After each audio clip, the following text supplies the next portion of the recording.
You know, when I was asked to do this talk, it was supposed to be back in February for Black History Month. And the title that I chose was Building Bridges. So that would have been a good segment or a good thing to talk about during Black History Month. There was a lot of food for thought for this time. But as time went on, and I started looking at other things that were happening in the world, I thought, well, maybe this could also be a talk that could be given at another time. So over the past several years, we've heard a lot about racial disparity, racial injustice, the lack of civil rights being exercised in city after city. So some of my friends asked me, well, how do you get past this? How do you move on to the point where we're not always talking about the racial disparity? Now, I'm not an expert on it, but what I would say, or what I said to them was, we have to build bridges. Getting from one point to the other point when there's nothing in between. There's no food. There's no livelihood, no train of thought. Something needs to bring us together. And I'm sure Miles will tell you that bridges is one of those things that can bring people together, if we're building those bridges together. So just think about the courage that it takes to build the bridges. On the screen behind me, I have two of the most, I don't even know how to describe it. The Golden Gate Bridge is ominous.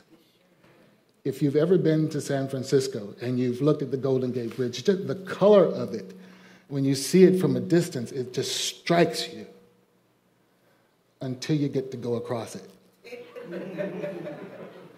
I mean, just look at it. Let me get out the way for a second. If you look, there's not really a barrier in the middle. So the cars are going back and forth, and there's nothing there to keep them from veering into your lane. That's scary.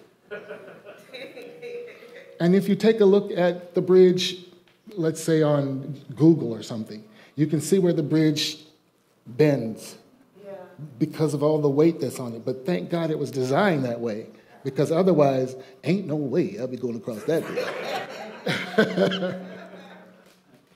So the Golden Gate Bridge was thought to be an impossible feat back in the 1930s when the bridge was built. The bridge would be broadside to ferocious winds and would often be surrounded by blinding fogs during the geological fault, whose shifting had rumbled through San Francisco in 1906, shaking down bridges, shaking down buildings and other structures.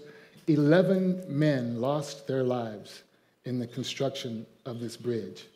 So it is aesthetically pleasing, but it leaves a bittersweet taste in your mouth because there's a fear of going across it, and then there's that wonder that you feel that you want to go across this beautiful bridge. It is beautiful.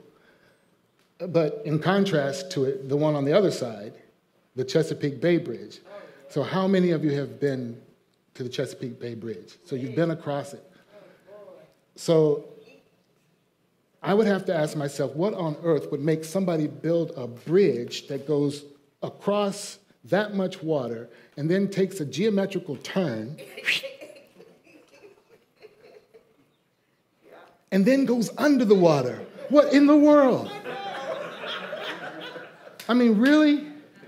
I mean, and when you're under the water, when you're in that tunnel, you don't see any fish or anything.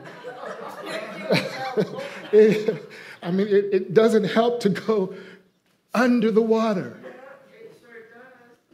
I mean, good gracious alive.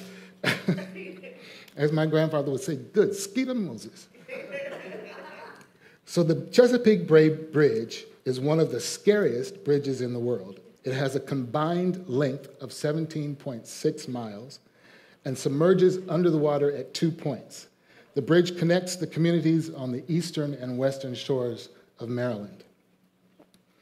So like I said, as you can see, it's not that attractive, but it is really, really, this bridge is so scary that there are literally people waiting for people to contact them at the beginning of the bridge on each side so that they can pay them to drive across the bridge.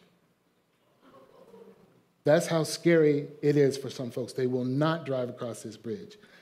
I wasn't one of them. I was the dummy. I drove across it, but thank goodness it's all right. So now the dictionary definition of bridge is a structure spanning and providing passage over a river, a chasm, a road, or the like. A connecting transitional or intermediate route or phase between two adjacent elements, activities, conditions, or the like. The Cambridge English Dictionary definition, wow, says a bridge is something that makes it easier to make a change from one situation to another. Again, like Miles. Miles is on a bridge now. He's making a transition from one situation to another, from Hawaii to the mainland. And God bless you on your journey, Miles.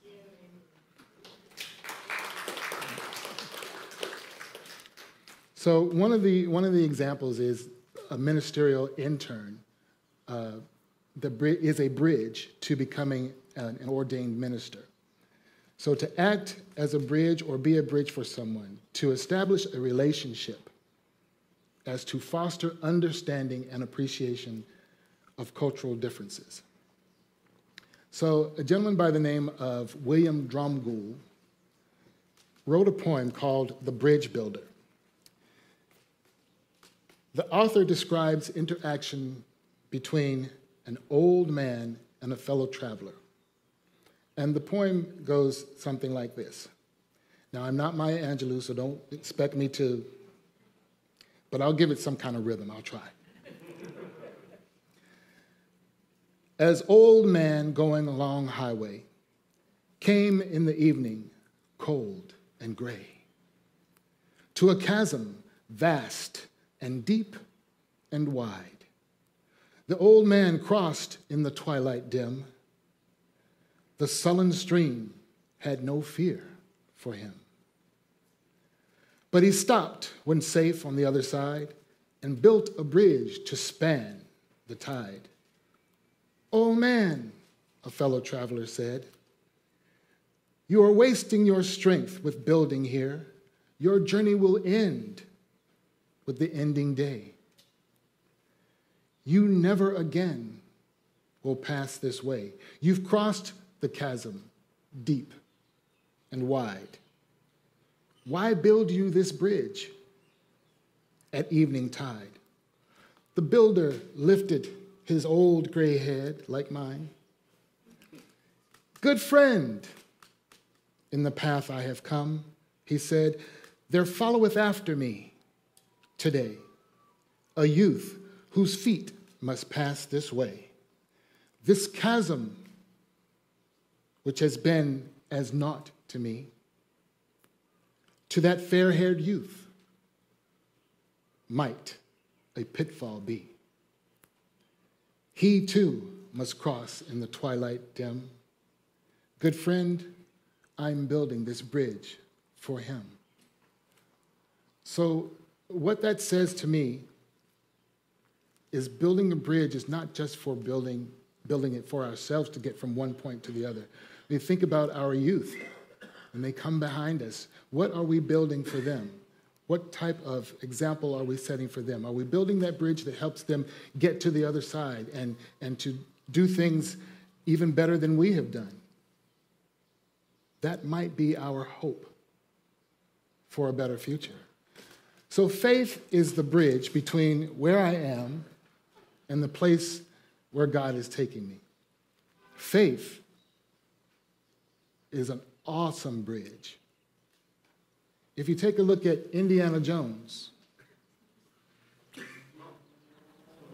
now, when you talk about faith, I mean, he could either stay where he was or he could step out to get to the other side where he might be safe, there at Lion's Head. So because I have faith, I'm going to be like Indiana Jones. I can even close my eyes and step off.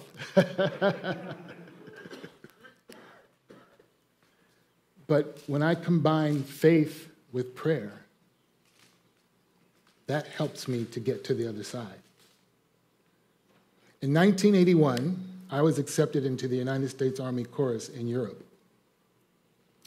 So the mission of the United States Army Chorus was to spread peace through music. And we did this by singing for our American troops and for singing with other, or for other diplomats.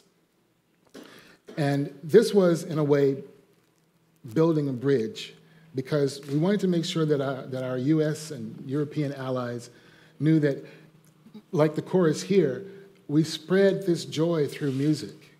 And somehow, even warring factions might tend to stop to listen to the music. The faith that you have when you step out in building your bridges. Now, let me tell you this story. I'm not good at telling jokes, so bear with me on this one. So there was a young man who was taking a hike. I won't say it was here in Hawaii, but he was taking a hike. He came to the edge of a cliff. And some of you may have heard this before, so if you have, pardon me. So he came to the edge of the cliff, and instead of stepping back, he took one wrong step and he slipped over the edge. But he caught the branch that was sticking out from the edge of the cliff. So, hanging there, he says, "Is anybody out there? Can anybody help me?" No answer. "Help, is anybody out there?"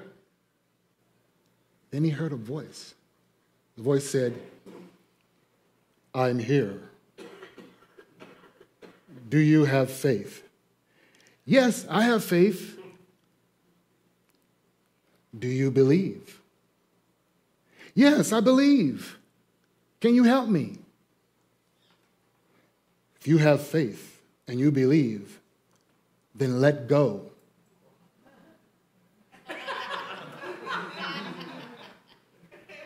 Is anybody else out there? You know, tell me to let go. You let go. No, don't let go. Love is a bridge that crosses over the river of hate. Here's what 1 Corinthians chapter 13, verse 4 through 8 tells us. Love is patient.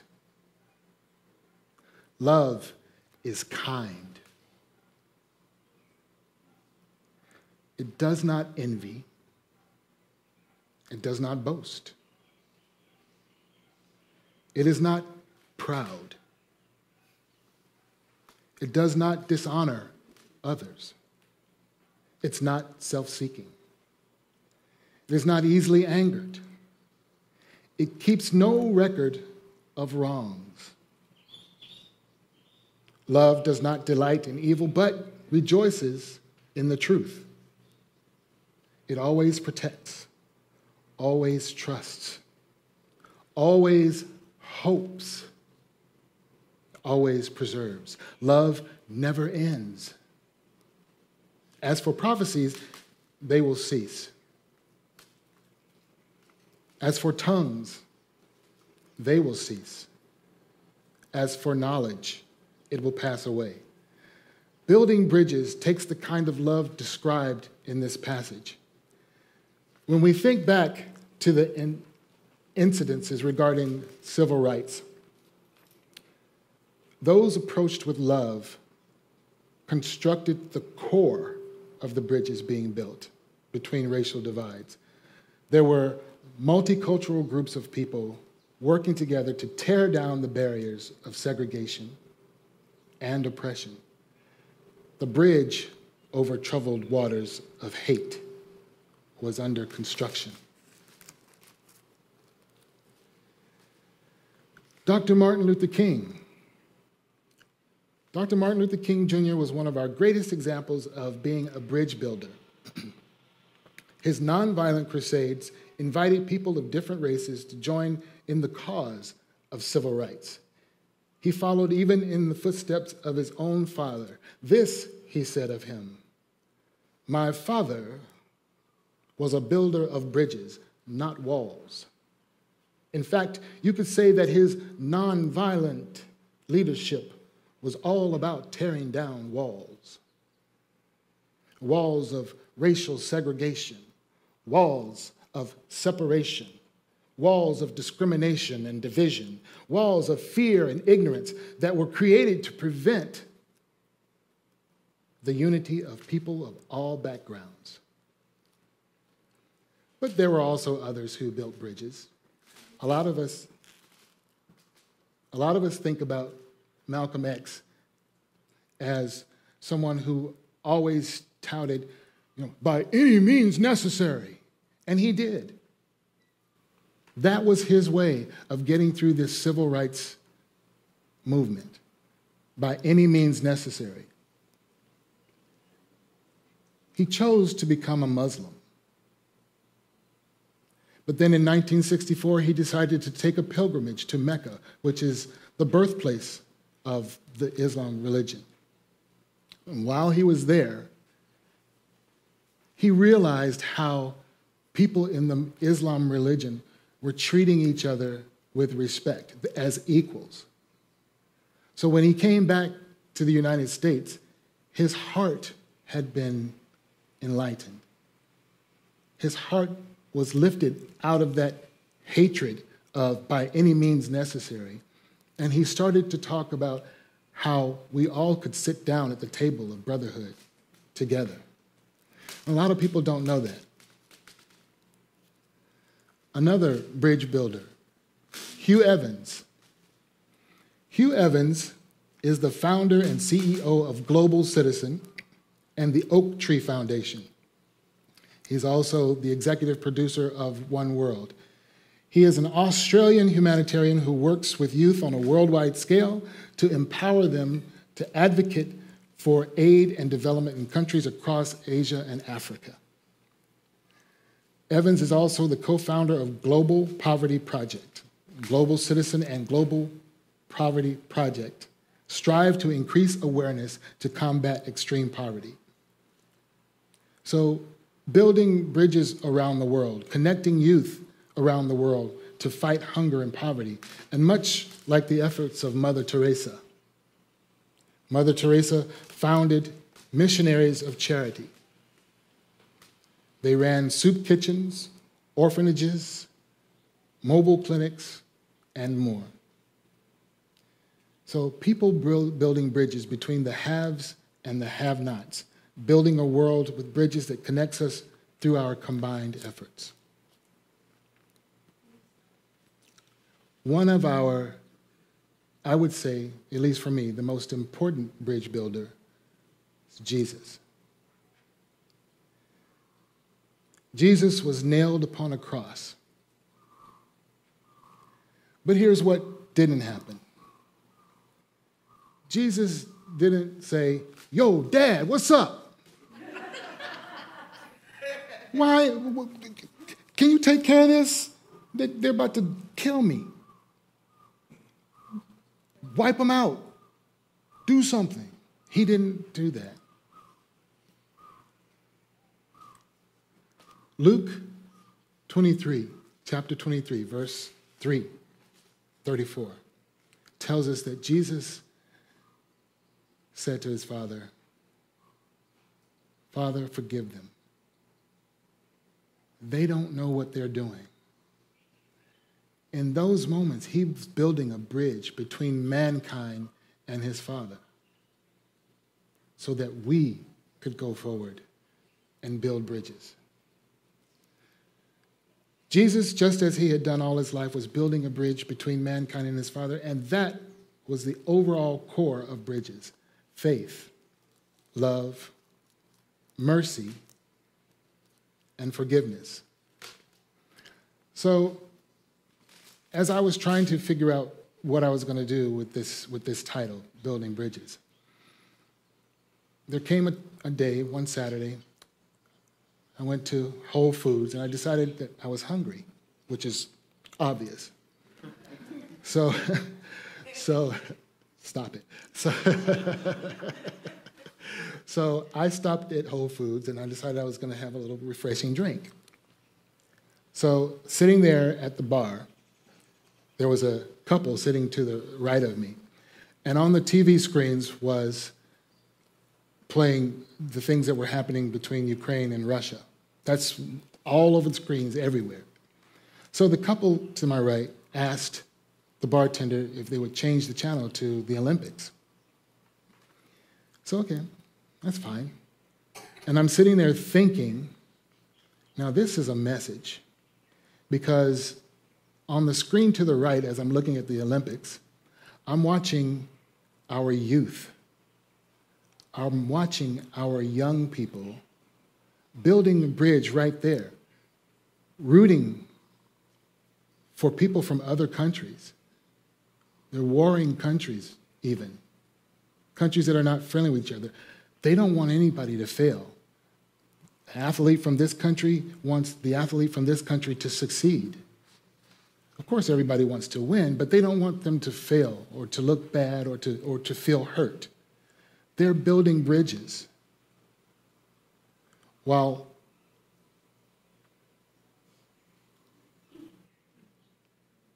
on the screen to my left, I'm watching a war begin.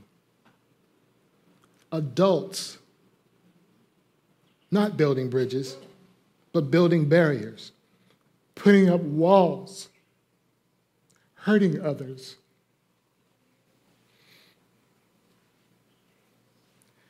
That gave a lot of food and energy for this message. Our children are building bridges while the adults are building barriers. Wow. It touched me so much in that moment, just like now. The happy-go-lucky bartender came over and said, "What's wrong with you?"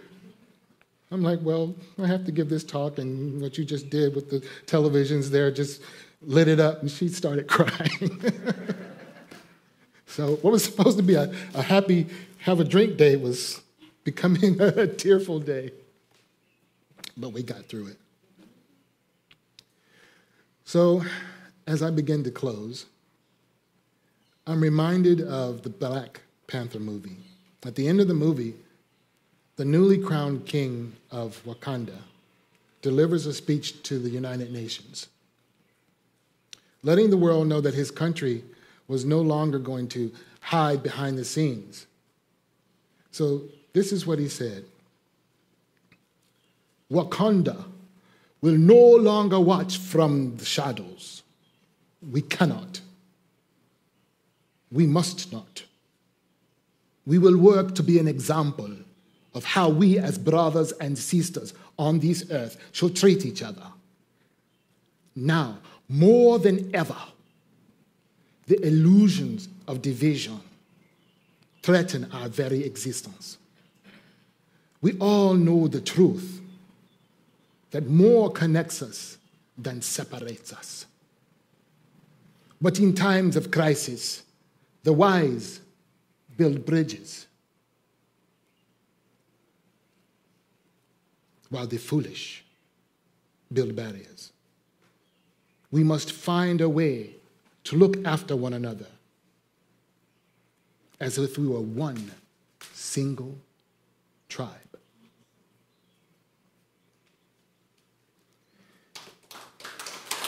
Thank you.